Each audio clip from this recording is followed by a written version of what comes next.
ঠাকুরগাঁও বালিয়াডাঙ্গি বিএনপির সম্মেলনে ফলাফল ঘোষণাকে কেন্দ্র করে বিশৃঙ্খলা হয়েছে।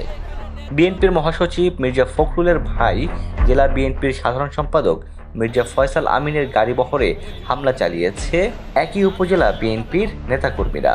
এ সময় তার বহরকৃত প্রাইভেট কারটি ভাঙচুর করার অভিযোগ ওঠে। এই ঘটনায় কমপক্ষে 4 জন আহত হয়েছে বলে জানা গেছে। শনিবার সন্ধ্যায় বালিয়াডাঙ্গি উপজেলার সমীর উদ্দিন স্মৃতি মহাবিদ্যালয়ে এই ঘটনা ঘটে।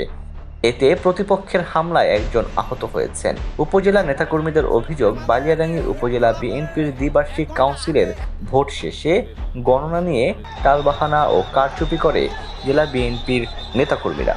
দীর্ঘ সময়ও ফলাফল না দিয়ে চলে যেতে চায় তারা।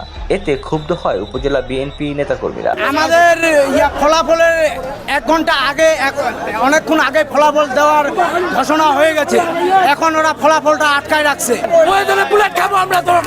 আমরা চাই সুষ্ঠু এবং গণনা ফেয়ারলি, যেখানে মার্কা হয়েছে সেই মার্কা সবার সামনে প্রকাশ করবে, কোনো এখানে ষড়যন্ত্র চলবে না। পরে ভোট কেন্দ্রে বিশৃঙ্খলা পরিস্থিতি তৈরি হলে সেনাবাহিনীর হস্তক্ষেপে পরিস্থিতি নিয়ন্ত্রণে আনে। ভোটের শেষ করে যখন আমরা ডিক্লারেশন দিয়েছি, দেওয়ার পরে আমরা যখন ফিরে আসছি, তখন পিছন থেকে, সামনে থেকে, ডান থেকে, বাম থেকে বিভিন্ন জায়গা থেকে তারা অতর্কিত হামলা করেছে এবং ভাইয়ার পিছনে হামলা করেছে।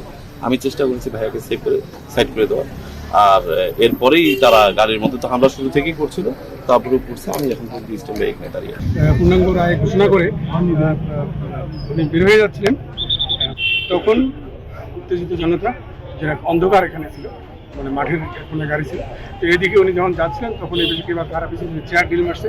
এটা আমরা বুঝতে পারছি, বাট কে করছে এটা অন্ধকারের মধ্যে বোঝা যায়নি। তো আমরা বিষয়টা খতিয়ে দেখতেছি, আমাদের যারা এর ভিতরে মানে এর সঙ্গে যুক্ত আছেন তাদের বিরুদ্ধে কঠোর আইন আছে। দ্বিবার্ষিক এ সম্মেলনে সভাপতি ও সাধারণ সম্পাদক এবং সাংগঠনিক পদ সহ 3টি পদে 11 জন প্রার্থী প্রতিদ্বন্দ্বিতা করেন। ডেস্ক রিপোর্ট, দৈনিক ডেস্টিনি।